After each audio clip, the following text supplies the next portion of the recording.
समय ऐसी घटना है जिसने पूरे ब्रह्मांड को खुद में समेट रखा है, लेकिन देखने में यह जितना सरल लगता है, इसे समझ पाना उतना ही कठिन है।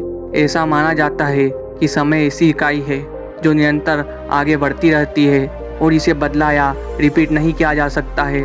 लेकिन समय समय पर ऐसी घटनाएं और व्यक्ति सामने आते रहते हैं जो यह दावा करते हैं कि उन्होंने समय यात्रा की है।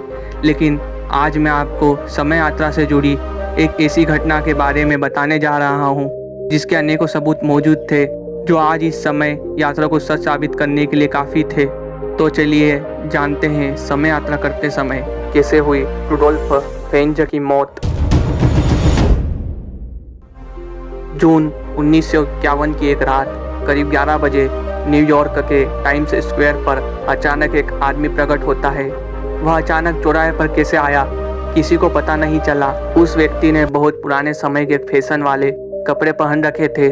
उस व्यक्ति के हाव भाव से साफ पता चल रहा था कि वह वहाँ अपनी मौजूदगी से बेहद हैरान था और टाइम्स स्क्वायर पर मौजूद गाड़ियों और हर तरफ फैली चमचमाती रोशनियों को आश्चर्य भरी नज़रों से देख रहा था। और वहाँ खड़े लोग भी उस व्यक्ति को उतनी हैरानी से देख रहे थे।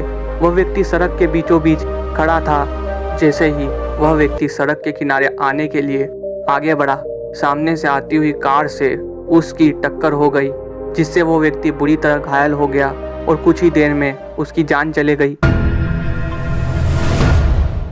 जब उसकी तलाशी ली गई तो उसके पास से कुछ बेहद अजीबोगरीब और हैरान कर देने वाली चीज़ें बरामद हुई, जैसे कि 5 सेंट का एक बियर टोकन, लगभग $70 की पुरानी करेंसी के नोट और सिक्के भी उस व्यक्ति के पास से मिले। इसके अलावा एक बिजनेस कार्ड मिला जिस पर नाम लिखा था डॉक्टर रुडोल्फ फेंज और एड्रेस 5th एवेन्यू न्यूयॉर्क। साथ ही साथ उसके पास से एक लेटर भी मिला जिसे न्यूयॉर्क से फिलाडेल्फिया भेजा जाना था और उस लेटर पर सन 1876 की स्टाम्प भी लगी हुई थी। रुडोल्फ फेंज के इस व्यक्ति के पास से मिली सभी चीज़ों में एक बात खास थी, वह यह थी कि यह सारी चीज़ें पुरानी होने के बावजूद बिल्कुल नई हालत में थी। इस केस की छानबीन का जिम्मा कैप्टन हबर्ट को दिया गया।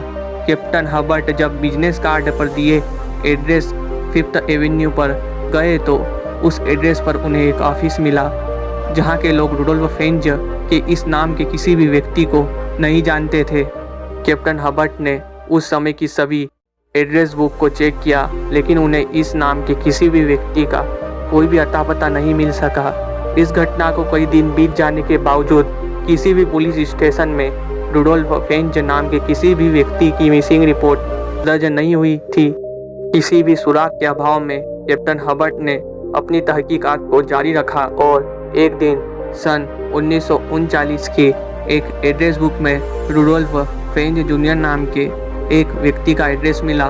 उस एड्रेस पर पहुंचकर यह पता चला कि अब उस पते पर कोई और रहता है जिन्होंने रुडोल्फ फेंज जूनियर नाम के इस व्यक्ति से यह प्रॉपर्टी खरीद ली थी। जैसे तैसे रुडोल्फ फेंज जूनियर के बैंक अकाउंट की डिटेल कैप्टन हबर्ट को मिल गई। बैंक से पता चला कि अब रुडोल्फ फेंज जूनियर के बैंक अकाउंट को बंद कर दिया गया है क्योंकि उनकी 5 साल पहले ही मौत हो चुकी है, लेकिन उनकी बीवी अभी भी जिंदा थी और फ्लोरिडा में कहीं रहती थी। कैप्टन हबर्ट ने फ्लोरिडा के उस एड्रेस पर जाकर रुडोल्फ फेंज के बारे में पता किया। वहाँ रुडोल्फ फेंज जूनियर की पत्नी ने उन्हें जो बताया उसे सुनकर कैप्टन हबर्ट हैरान रह गए। उनकी पत्नी ने बताया कि रुडोल्फ फेंज जूनियर के पिता थे, जो कि 29 वर्ष की आयु में सन 1876 में लापता हो गए थे। वह अपने घर से एक शाम सैर करने के लिए निकले थे और फिर कभी वापस नहीं लौटे। यह जानकर कैप्टन हबर्ट और उनके साथी हैरत में थे। किसी को कुछ भी नहीं समझ में आ रहा था, आखिर ऐसा कैसे हो सकता है। कैप्टन हबर्ट ने सन 1876 के सभी गुमशुदा रिपोर्ट्स के रिकॉर्ड को खंगालना शुरू कर दिया और एक दिन उनके हाथ लगी रुडोल्फ फेंज नाम के एक व्यक्ति की 1876 की मिसिंग रिपोर्ट। इस मिसिंग रिपोर्ट में गुमशुदा का हुलिया 1951 में मरने वाले रुडोल्फ फेंज से मेल खाता था।